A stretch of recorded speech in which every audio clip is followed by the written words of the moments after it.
Bonjour et bienvenue dans votre vidéo qui va vous montrer 10 astuces Word pratico-pratiques. La première astuce va vous permettre d'orienter une feuille différemment des autres, par exemple dans un manuel comme celui-ci. Actuellement, toutes les feuilles sont orientées au format portrait, mais imaginons que, pour une raison ou pour une autre, l'une des feuilles doit être orientée de manière paysage, c'est-à-dire en longueur. Pour faire cela, vous devez ajouter ce qu'on appelle un saut de section. Vous vous placez juste avant l'endroit qui doit être modifié en paysage. Vous cliquez sur Mise en page, Saut de page et ensuite Saut de section, page suivante. Vous pouvez maintenant modifier la mise en page et choisir l'orientation paysage.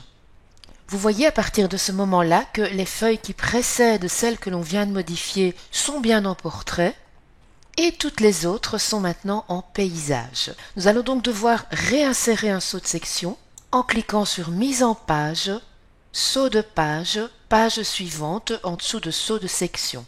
Et nous pouvons ensuite choisir l'orientation de toutes les autres pages en cliquant sur l'icône Orientation, Portrait.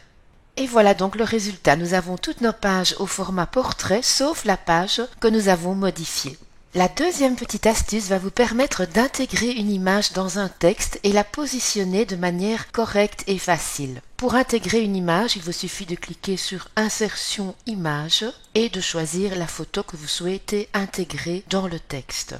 J'ai choisi la photo d'un graphique. Comment faire en sorte que cette photo s'intègre parfaitement dans le texte? Nous allons d'abord diminuer sa taille et ensuite cliquer sur Format de l'image, Habillage et ensuite Encadrer. Grâce à cette option Encadrer, vous avez la possibilité de faire glisser l'image dans le texte et le texte sera affiché autour de la photo. Grâce à cette troisième astuce, vous allez gagner énormément de temps par rapport au texte répétitif. Par exemple, la formule de politesse. Nous allons faire en sorte que lorsque vous aurez besoin d'intégrer ce texte, Word le reconnaîtra et l'insérera automatiquement. Pour cela, vous devez sélectionner le texte en question, cliquer sur Insertion, ensuite sur l'icône Explorer les composants Quick Part et choisir Insertion automatique, enregistrer la sélection dans la galerie d'insertion automatique.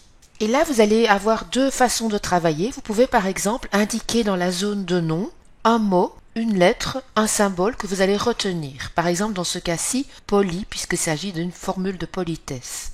Nous cliquons ensuite sur OK. La prochaine fois que vous aurez besoin d'insérer ce texte, vous allez pouvoir utiliser deux manières différentes. Soit vous cliquez sur Insertion, Insertion automatique et vous retrouvez votre formule de politesse. Il vous suffit alors de cliquer dessus pour qu'elle s'affiche. Soit vous indiquez le texte ou la lettre ou le symbole que vous avez inséré et puis vous appuyez sur Enter. Et voilà, très simple, très facile, mais très pratique pour gagner du temps. La quatrième astuce va vous permettre de transformer votre fichier Word en PDF et l'envoyer directement par mail. Pour cela, il suffit de cliquer sur Fichier, Partager, choisir ensuite Envoyer une copie, Fichier PDF. Et voilà, vous êtes dans un nouveau mail et votre fichier est déjà attaché à votre message. La cinquième astuce va vous éviter les fautes d'orthographe pour des mots que vous tapez parfois de manière incorrecte. Si vous cliquez sur Fichier, Options, ensuite sur Vérification, Option de correction automatique, vous allez pouvoir demander à Word de remplacer automatiquement un mot par un autre. Imaginons que vous fassiez régulièrement l'erreur dans le mot monsieur et qu'au lieu de taper monsieur, vous tapez Montcierru. Vous pouvez demander à Word d'automatiquement remplacer ce mot par le bon mot, en l'occurrence monsieur. Et vous voyez que Word a déjà pas mal de remplacements qui sont prêts par défaut. Vous cliquez sur Ajouter, OK et OK.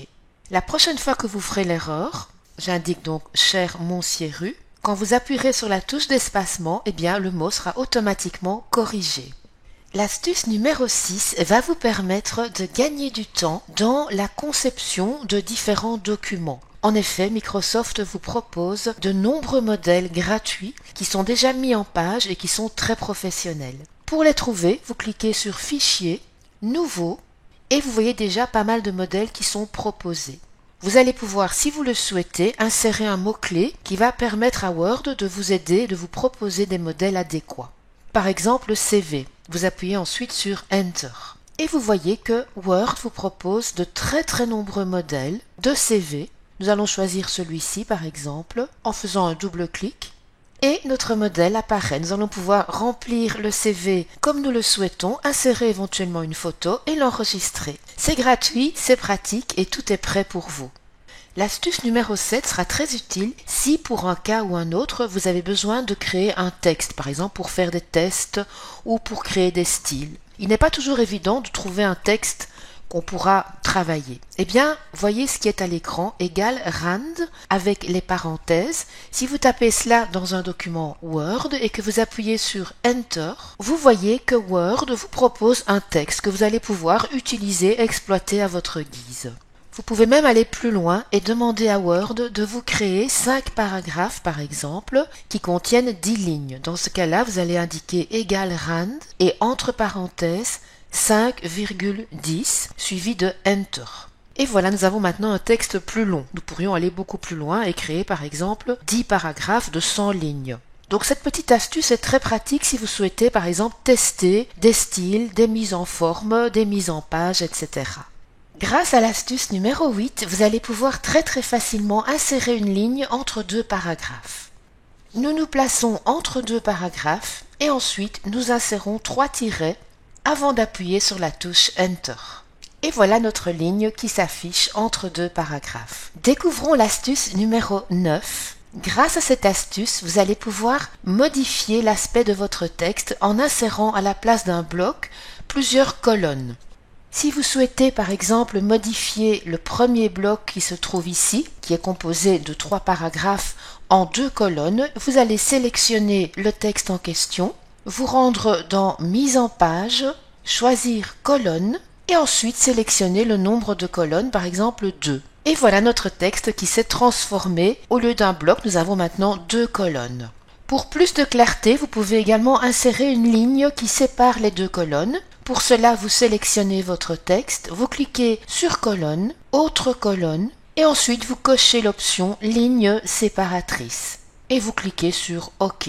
Et voilà le résultat. Terminons par quelques petits raccourcis clavier, toujours bien pratiques pour gagner du temps. Si vous voulez vous déplacer d'un terme vers la gauche, il vous suffit de cliquer sur la touche CTRL et ensuite la flèche vers la gauche. Pour vous déplacer d'un terme vers le terme à droite, vous allez utiliser la touche CTRL suivie de la flèche vers la droite. Si vous voulez déplacer le curseur d'un paragraphe vers le haut, vous pouvez utiliser la touche CTRL et ensuite la flèche vers le haut. Et vous voyez que le curseur se déplace vers le haut. Idem vers le bas, vous allez utiliser la touche CTRL et puis la flèche vers le bas pour passer d'un paragraphe à l'autre en allant du haut en bas. Lorsque vous vous trouvez au début d'un document ou au milieu du document et que vous souhaitez atteindre la fin du document, le petit raccourci CTRL END va vous permettre d'aller directement au bout du document, comme ceci. A l'inverse, si vous souhaitez revenir au tout début du document, vous allez utiliser le raccourci clavier CTRL HOME. Voilà quelques petits raccourcis qui vous permettent de naviguer rapidement dans vos documents. Merci beaucoup de votre attention et je vous souhaite beaucoup de succès avec Word. À bientôt!